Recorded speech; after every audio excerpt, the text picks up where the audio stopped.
So as I recently tweeted, I'd heard this trailer was all set to play in front of Black Panther 2, which would mean it would come out the Monday or Tuesday before that movie released. Yet here it is, 2 weeks early. I suspect Kevin Feige did that to shut down Black Adam chatter and to change the conversation, because we know he's very aggressive. And I don't know if he knew about it or it was just luck, but he managed to drop this trailer, not at the usual 9 a.m. spot, where Marvel usually drops their trailers, but at 12 noon, the exact same time that Henry Cavill posted to Instagram. Fascinating, fascinating. I also thought it was kind of aggressive that Marvel would do this the day after the House of the Dragon season finale. You would think you'd give them 24 hours to let that breathe, because it was a pretty hot episode. Certainly lots to discuss there. And yet, here we are already moving on to Quantumania. So it's very, you could also chalk it up to just how crowded things are in Hollywood these days. But there was no reason to have to release this trailer today with Black Panther 2 far off and no other big movies opening this weekend that maybe you would argue this was going to play in front of. So it's very, very aggressive, and I find it all very funny. By the way, this is a big week for Marvel, as I hear the Guardians of the Galaxy Holiday Special will also be dropping a trailer this week. All right, so first off, I want to share some of my initial thoughts about this trailer, and then we'll go into the details, shot by shot. I have mixed feelings. I have mixed emotions, which is usually the case with the work of Mr. Peyton Reed. I'm surprised they have not given Ant-Man and the Wasp to another director. I think Peyton Reed is certainly serviceable, but does serviceable really cut it in such a competitive space? And with the introduction of Kang, Peyton Reed made no secret that he really wanted to do Fantastic Four, and it seems not getting it seems he's made himself feel better by turning this property into the Fantastic Four. And I don't know why Feige would let him, because how is the Fantastic Four going to exist? Although I wouldn't be surprised if they get teased here and they might have been in the quantum realm all along. Because where the heck have they been? All right, so I think one of my initial thoughts watching this trailer was that the volume was one of the worst things to happen to Marvel. I, too, loved the way it was used for The Mandalorian. But when I watched Thor: Love and Thunder, I was very aware that the characters were just standing in front of a green screen for many of the sequences, or in a small, tiny set that was in front of a green screen. There are other times when the volume is used when you can't tell. Like in the Batman, so incredible the way it was used, not only for those scenes in the building and in the cemetery, but also partly in the car chase. That was used flawlessly. And there was even, I believe it was the Hollywood Reporter ran an article about how, a lot of people in Hollywood are trying to figure out how to use the volume, and sometimes they're even discovering that it wasn't necessary and it's too expensive, etc. So I guess it's a learning curve, but I wish these movies didn't have to pay the price while Hollywood learned how to use this new tool. Here, there are multiple shots where I'm like, you're just standing in front of a giant green screen. And I find that a little bit frustrating. Kang walking down a hallway that's real is, to me, much more interesting. And I do think that Andor, which must have some visual effects, they didn't build Coruscant, but still, I think it makes a huge difference with Andor. And so I hope that we move away from being so VFX heavy. And also, it's mean to the VFX artists. You're killing them. All right, then also I feel that Disney Plus, again, is difficult. The balancing act has been hard. This doesn't really seem that much like a movie to me, except, I guess, the huge VFX budget. But if you told me this was an upcoming Disney Plus show, I would believe it. Loki felt more cinematic to me than this. And Black Panther 2... and Shang-Chi, I think these are two recent Marvel movies that to me very much felt like movies. And then there are other situations like the Black Widow movie where you're like, if only this was a Disney Plus series because you needed more time. It's very hard. That's another thing. It's interesting. Hollywood is transitioning. They're evolving. And I think they have to figure out when they should use the volume and when they should do a streaming show or versus a movie. And it's really interesting to see them have to try and figure this out. I'd be curious what your thoughts are on the matter. Then again, this is also very family-centric. So I'm curious, will that help or hurt the box office? So one of you wrote on my trailer reaction that this was the most Disney-looking Marvel movie yet, and you didn't mean that as a compliment. I said I was getting Honey, I Shrunk the Kids vibes from, they're supposed to make another one of those with Josh Gad, but I don't know what happened to that. But this looks very Honey, I Shrunk the Kids, or I Shrunk the Whole Family. One of you said that Inner Space, this poster was a reference to Inner Space, which is an oldie but a goodie. That's a funny one. Jack Quaid's mom and dad starred in that movie. But anyway, that is a cute reference. I like that. And then it also feels a little Lost in Space. All the iterations of that, including the recent Netflix show, which was amazing. But, that's what we thought the new Fantastic Four might be like. And again, I feel the Fantastic Four will probably most likely be teased here. Kang is their villain. And yet here he is over in the Ant-Man and Wasp movie. I think casting will be crucial for Fantastic Four to set it apart. As I hinted and as others have now reported, there's a short list that involves, someone who we all really think would be great in that role. I think everyone they're considering, they're leaning into the jerkiness of Reed, which I love. Because you don't want to, how are you going to differentiate, although isn't Hank Pym now a bit of a jerk, right? But how are you going to differentiate these characters? I think that's a question that Kevin Feige is going to have to ask more and more as the MCU just gets so big. But Paul Rudd, talk about casting. The casting in this movie is so fantastic that it rises above Peyton Reed's abilities. I can't help myself. All right, so anyway, it's also frustrating because imagine what a more talented blockbuster director could do with this cast. Also, it's very Guardians of the Galaxy, also kind of Star Wars. Disney as a whole has to make sure all these properties don't start to blend together. I'm like, what is this? Are we on Tatooine? And then also, another common problem in MCU movies these days is I feel that there are too many characters. And so we never get to really know any of them. You can't see them all because they're so tiny in this poster, but look at these other recent posters. It's just so many floating heads. And you're like, can we just focus on one or two? As I also said in my trailer reaction, here we have Cassie Lang all grown up, yet I still don't feel that I really know Scott and Hope or Janet and Hank. But yet we're moving ahead quite quickly, just like the MCU is. There are 5 characters here with the same set of powers. 5! That's ridiculous. At least the Fantastic Four all have different powers. But I'm excited about Kang. Kang is what this movie is all about, introducing Kang from the comics. Also, MODOK, I think, should be something that's fun.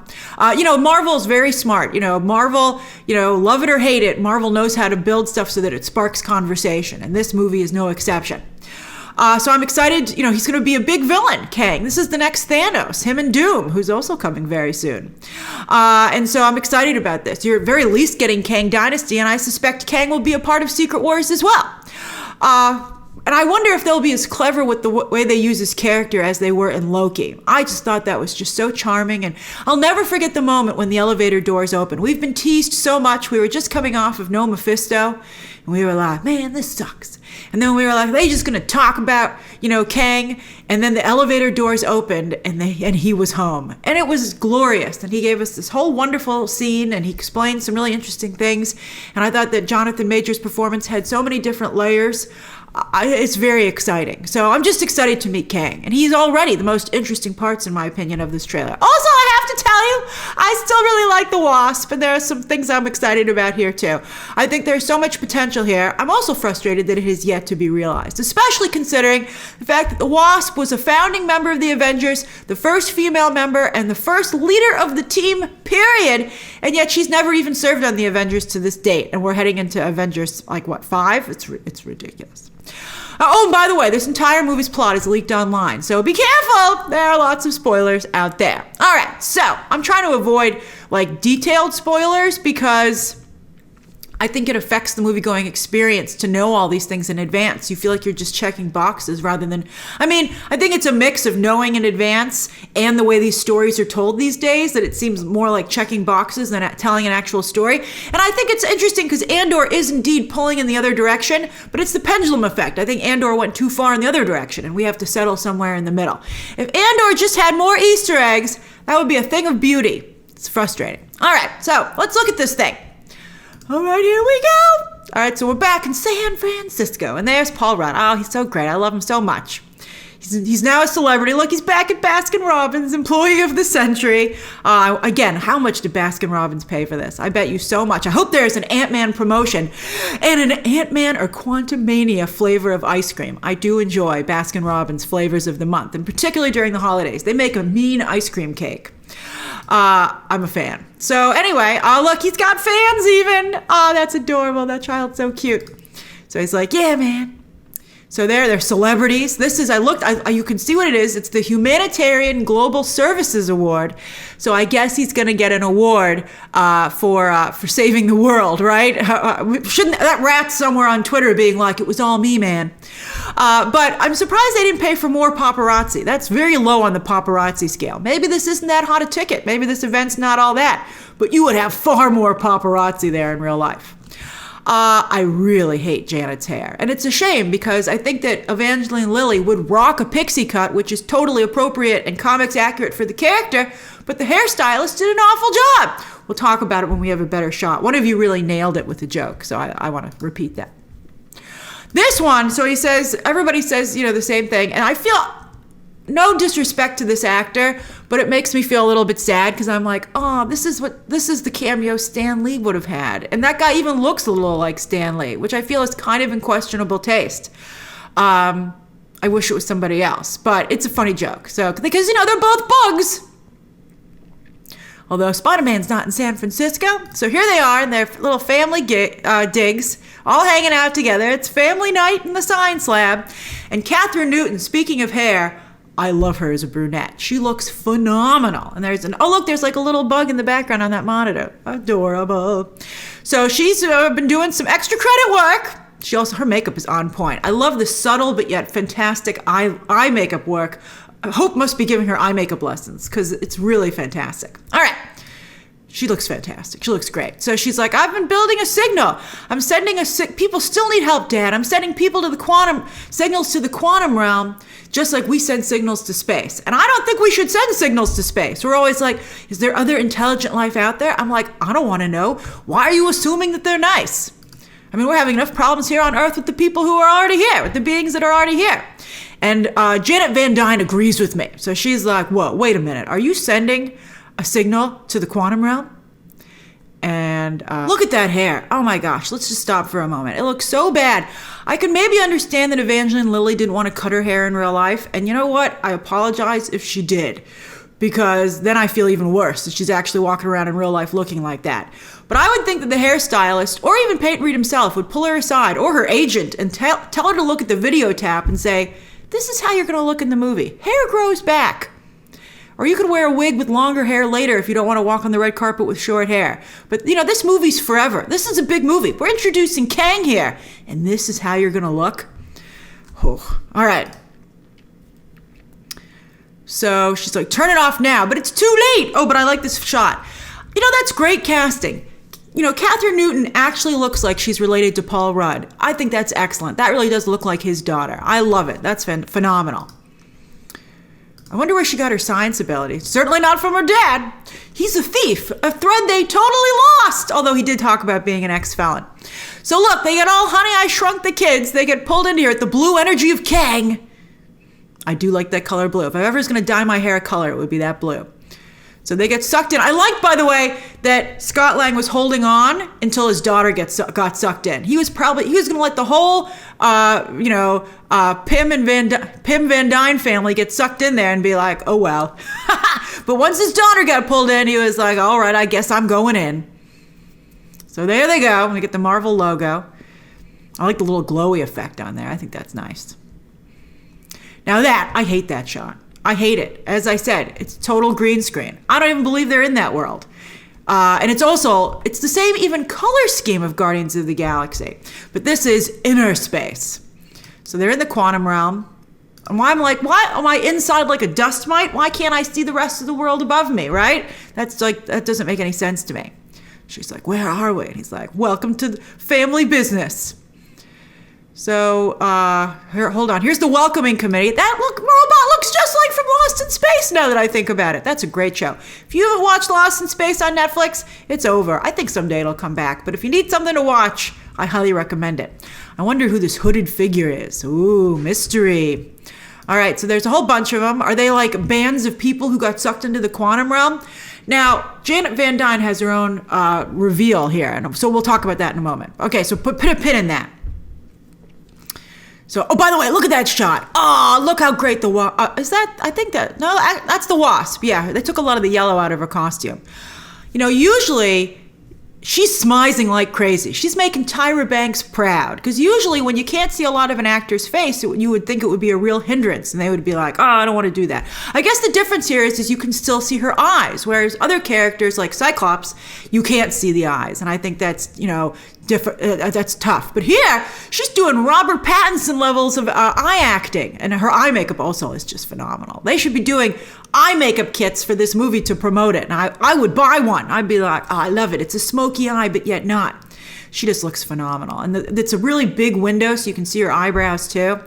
It's so great. She looks just so cool. All right, so there they are. They're doing the Yellow Brick Road. It does look very much like 70s Oz. Michelle Pfeiffer's hair also looks fantastic. I don't think she looked so good in the last movie, but here she looks great. I'm like, Michelle Pfeiffer, I know. Catwoman's still in there. So let's go. Let's see if we can do that again. So I'm glad she has more to do here. I think that's her when she first got stuck there. I think that's a flashback would be maybe my guess.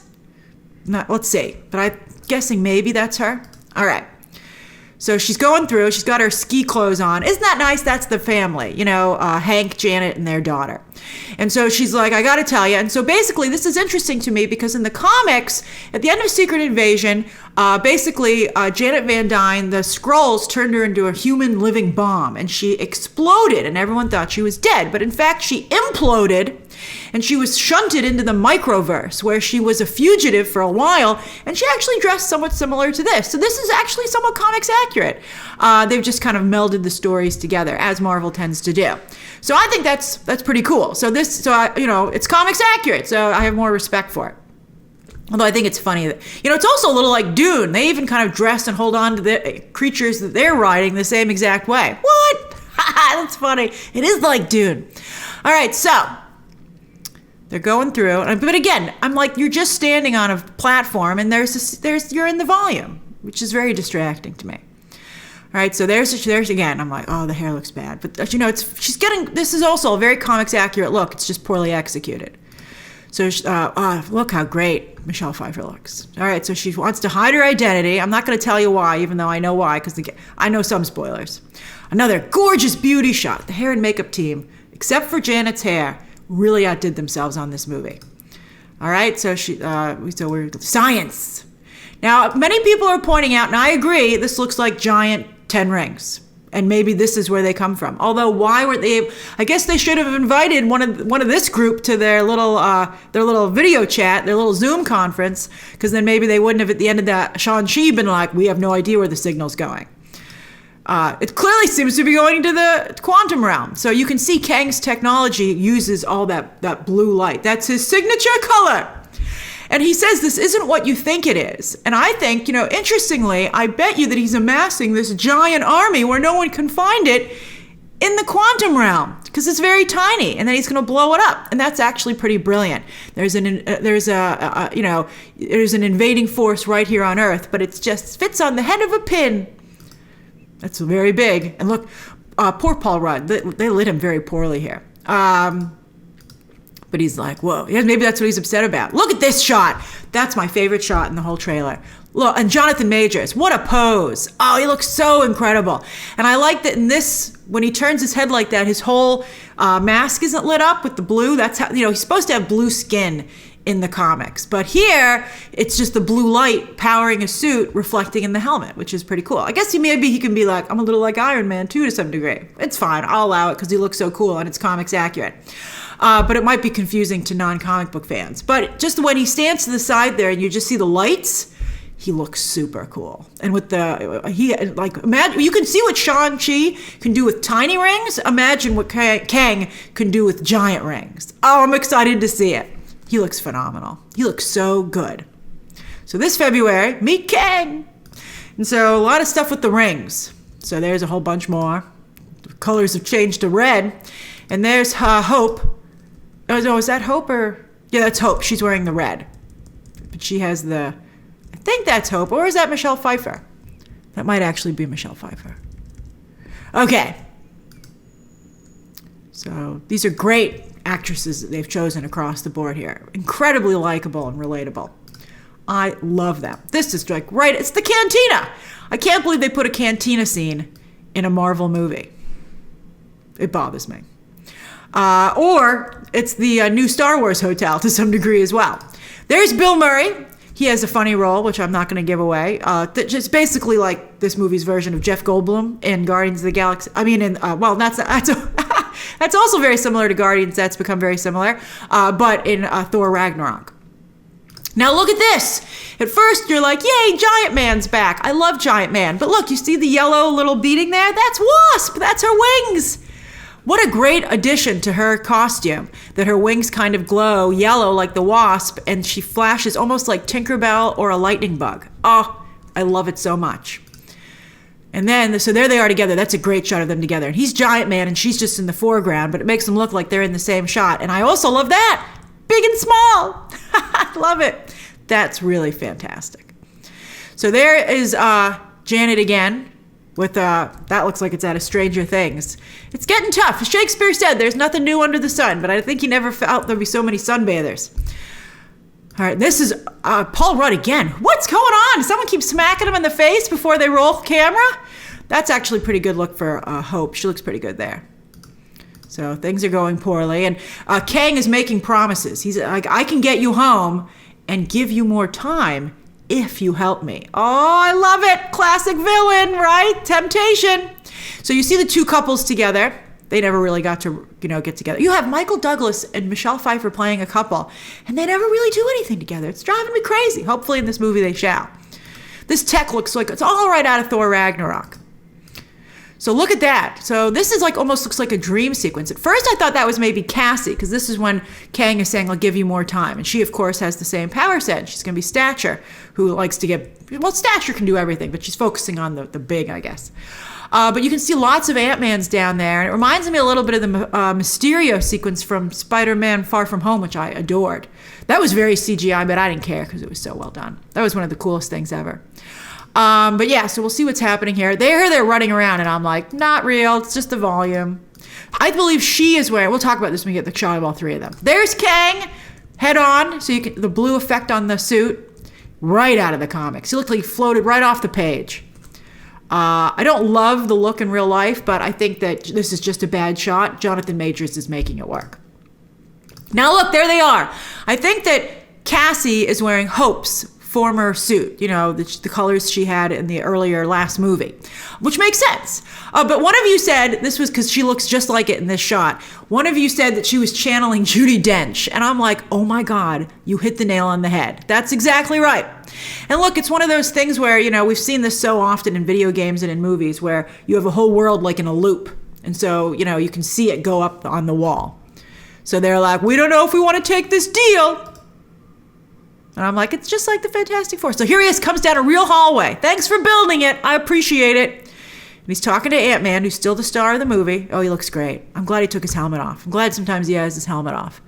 Does he have like lines on his face here? He looks like maybe he does a little. That's interesting. I wonder what they're from. They almost are like tears. That could be interesting. I'm all here for Jonathan Majors' artistic choices. And he says, Ant-Man. And because, it's a great serious take on the joke at the beginning of the trailer where he's like, why don't you make a decision for once? And I think Ant-Man should say, I don't make the decisions for a reason. I'm more of like a quip guy. And, I kind of put ideas out there and then I let the bigger players make the actual decisions. So Ant-Man and the Wasp, Quantumania. That's some cheap title treatment there, but that's okay. I don't care. But I think this is going to be fun. I think it's going to be fun because I think that no matter the quality of the film, it is a major building block for the MCU. Similar to how the Skrull introduction in Captain Marvel was so vital and made that movie a lot of fun, I think, to some degree. That movie gets better the more you watch it. So I'm looking forward to this. I'm just I've seen Ant-Man 1 and 2, so I know where to keep my expectations. But I have high hopes for really moving the story forward in the MCU, and that's always exciting. And again, I love the cast. Love the cast. So what did you think of the trailer, and how do you think the Fantastic Four are going to be able to differentiate themselves from this group? And what do you think of Jonathan Majors' Kang? And what do you think of the volume, Disney Plus, so many characters in these movies these days, etc.? Share all those thoughts down below, subscribe today, and of course, as always, you can check out some more videos right now.